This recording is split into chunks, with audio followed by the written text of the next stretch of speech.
we unpack the fear piece? Because the fear piece is really, there are some really fascinating biological data around how your brain pre-responds to pain. So if it's experienced pain before, the memory of that pain and how your brain then sends signals to trigger you to respond.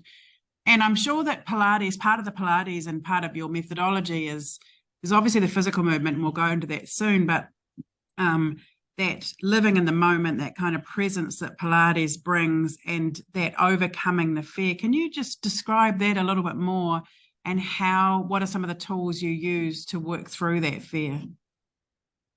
Yeah. So, I mean, part of it is the fact that when people come, like I said, it's, when I was operating in a fitness environment, there was this like pressure to kind of get the person as sweaty and like, as worked as they could be before they left. And so the work in here is generally not like that. It's really, we're moving in a very intentional way. And I'm asking lots of questions all along and kind of keeping track of how people can express what they're experiencing in their bodies.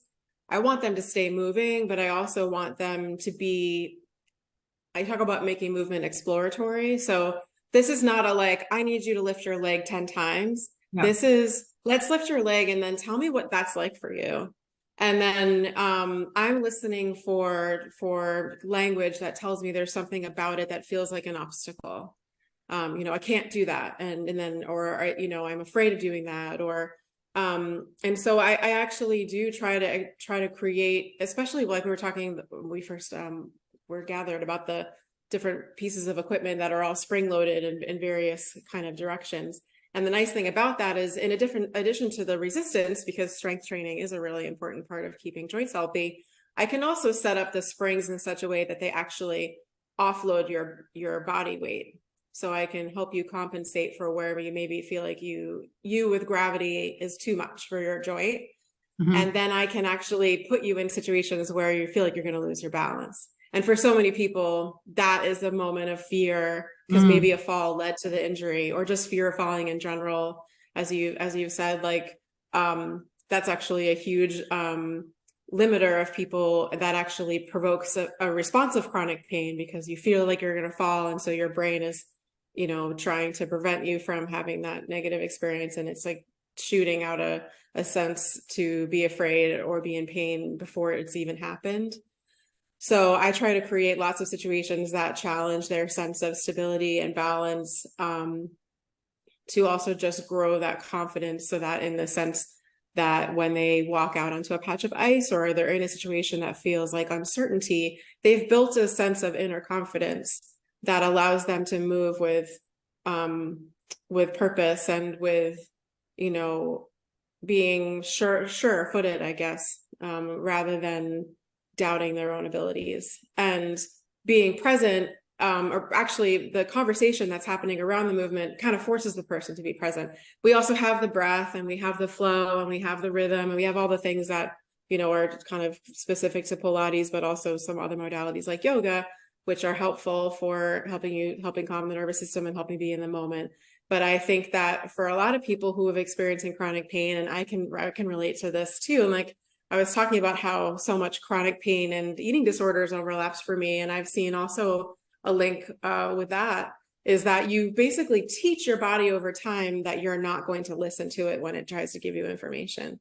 Like nobody has gone on a restrictive diet for a really long period of time without learning how to ignore a hunger signal. And so I believe there's like a detachment that can happen where, there's definitely a correlation for some of my clients of like a place they experience trauma, and it's almost like that communication tower is shut off. Like if I ask them, it's very clear that they're lifting their leg, that they're using their glute. Like there's no other way it's happening, but they're like, I don't feel my glutes. I don't feel anything. It's like a dead zone. And so when I hear that, I'm kind of like trying to do things that help them reconnect to wherever they've lost. I call it blind spots, wherever they have kind of a sense of detachment from a part of their body. Maybe I use my hands to say like, okay, here's where your muscle is working. Or maybe I have them, use a prop. Or sometimes the springs are good for that, because you're having to push into something. And so it's like a two-pronged thing. It's helping them articulate the things that are happening in their body, and be mentally aware and present all the time to be able to have their sensations be really front and center in their experience.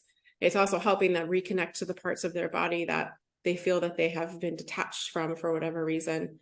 And then also creating situations that are fear-inducing, but in a safe environment where I've built trust, so that they can incrementally battle that kinesiophobia, and then ultimately, you know, that opens doors, like I said, in terms of what they feel they can then challenge themselves to do. And it becomes really, it's a really wonderful process to observe, because once people get to that point, it becomes like exponentially self-fulfilling, because once you are confident, then you take that hike with your nephew, and then you've done this hike, and now you're like, I did a hike, DK, like I can't believe it. And then we come in and we do something else, and then you feel confident going with your family on a vacation in a place that maybe you would have been afraid you would have been stuck in the hotel because of pain. And again, like, I never promise anybody that the pain is going to go away. And I also want to make sure it's really clear, and I'm sure Darcy can attest to, like, there are many situations in which the pain just does not go away. But the idea is, like, how can we make it become an annoying static signal rather than the center of your life experience every day? And like, boy, is that a daily battle for so many people, you know?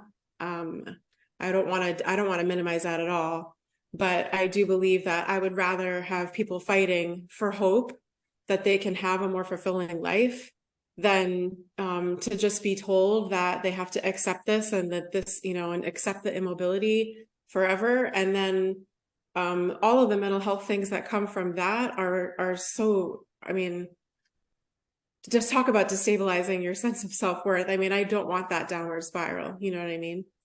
Well, even in like modern medical systems, particularly in the West, I've found it's that ambulance at the bottom of the cliff. So if you're in a car accident, Yes, they're very, very good at putting you back together and keeping you alive. They 100%. If you are in a car crash, you want to be at emergency. That's where you want to be. They're going to put you back together.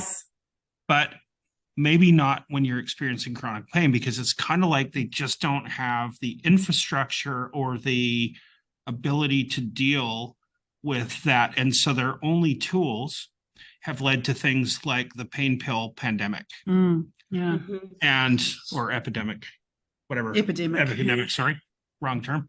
But you know, so you get these, so they have one tool in their toolbox, and that's like a sledgehammer, where it sounds like you're coming at it from a very holistic sort of approach.